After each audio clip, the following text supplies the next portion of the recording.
Halo, saya akan membahas tentang kelompok sosial dalam pendekatan sosiologis.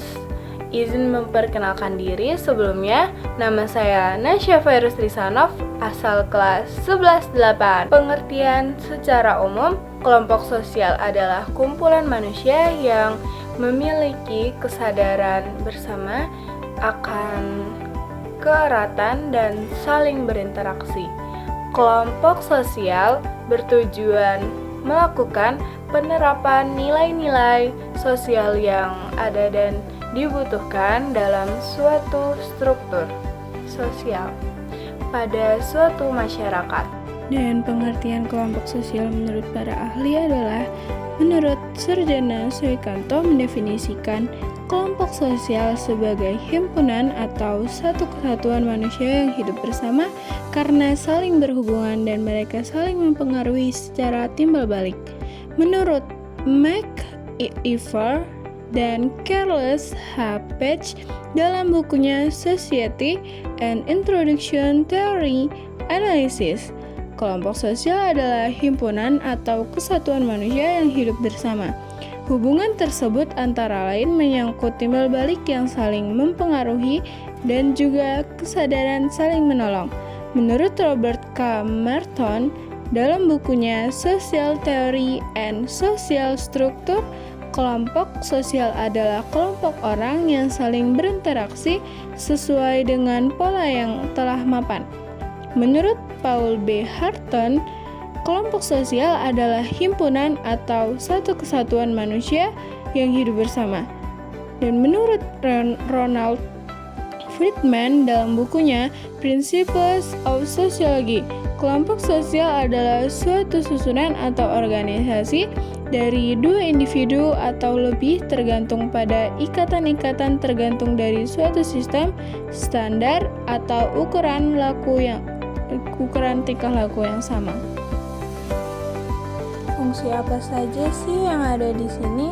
Yang pertama, fungsi individu, dan yang kedua, fungsi bagi masyarakat.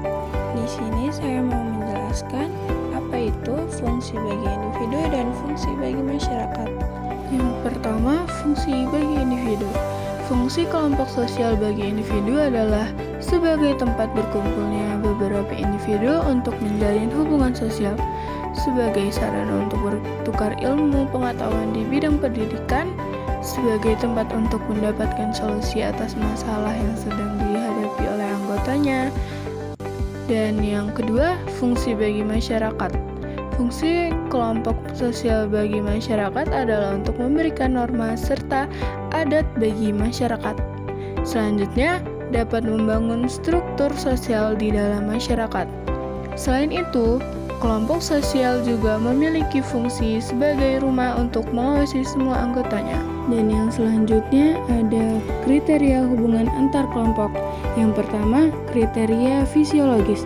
Kriteria ini didasarkan pada persamaan jenis kelamin, laki-laki dan perempuan, usia tua, muda, anak, dan ras kulit hitam atau negro, Melayu, dan lain-lain. Kriteria kebudayaan.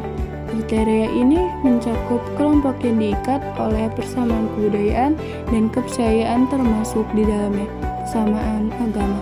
Misalnya etnik Batak, Jawa, Sunda, Minang, Ambon.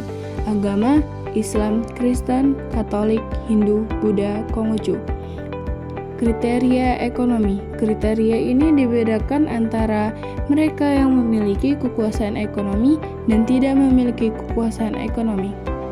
Kriteria perilaku.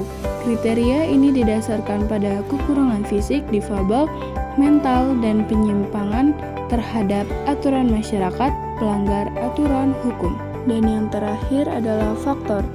Faktor dibedakan menjadi 4, yaitu faktor darah, common ancestry. Faktor darah yang dimaksud adalah berdasarkan garis keturunan atau kesamaan darah yang disebut sebagai keluarga, sehingga membuat suatu kelompok sosial dapat terbentuk. Dan yang kedua, faktor geografis. Faktor geografis yang dimaksud adalah lokasi tempat suatu individu atau masyarakat bertempat tinggal dan menetap. Jika berdekatan, maka sangat mungkin tercipta kelompok sosial akibat komunikasi yang kerap berlangsung. Contohnya, kelompok sosial di kalangan petani yang tinggal di pegunungan. Dan yang ketiga, faktor kepentingan, common interest, adalah adanya kesamaan kepentingan juga memungkinkan muncul kelompok sosial seperti misalnya pada orang-orang yang berminat pada bidang olahraga sepak bola berkumpul menjadi kelompok olahraga, intelektual berkumpul menjadi kelompok intelektual, seniman, sosialita, dan lainnya. Dan yang terakhir, faktor daerah asal. Sekelompok sosial yang dibentuk berdasarkan asal daerah yang sama umumnya ada di wilayah perantauan mereka. Kesamaan daerah asal ini membuat mereka berkumpul dan merasa perlu membentuk kelompok. Misalnya pada perantau yang ada di Malaysia, Korea, Arab Saudi, dan lainnya. Oke, kesimpulannya adalah kelompok sosial tentunya sangat penting. Sebab itulah faktor pembentuk kelompok sosial juga mesti kita pahami dengan baik. Sebagai makhluk sosial, kita pasti saling tergabung dalam kelompok dan harus saling mempelajari satu sama lain demi keeratan antar anggota kelompok dan rasa solidaritas yang lebih baik.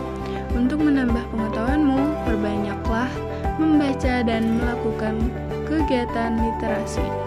Kelompok sosial sebagai kumpulan individu yang saling berinteraksi, melakukan kegiatan, dan memiliki perasaan yang mendorong untuk membentuk sesuatu yang terorganisir secara menyeluruh dan saling timbal balik.